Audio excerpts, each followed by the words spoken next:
Now let's talk about the shortage that's happening. Obviously, everybody has been talking about this for years. I can remember I was in high school, around the time, or getting into high school, middle school there, around the time that the year 2000 was happening, and there was this big boom, obviously, into just computers back then. And I was so lucky that my parents, we had a Windows 95 computer. I had lots of different games that I could play on it, and so I had all that experience. We had the internet super early. I think I was in grade 5 or 6 when we got the internet. But I was lucky though because our middle school had a full functioning wood shop, which is actually pretty crazy to think that 11, 12-year-olds, 13-year-olds using joiners and belt sanders and table saws and scroll saws and all that stuff. We were so lucky though. I had a teacher.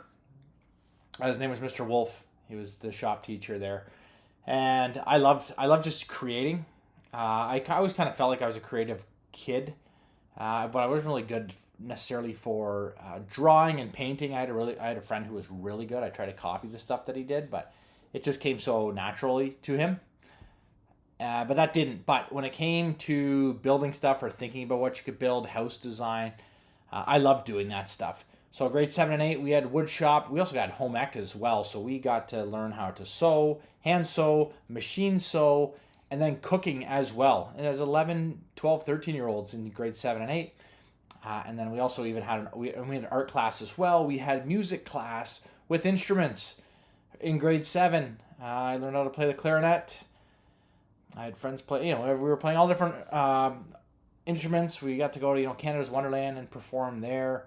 We'd go around to different schools and perform. And obviously, that was kind of, we were so lucky because that's how our school was set up and it was funded properly.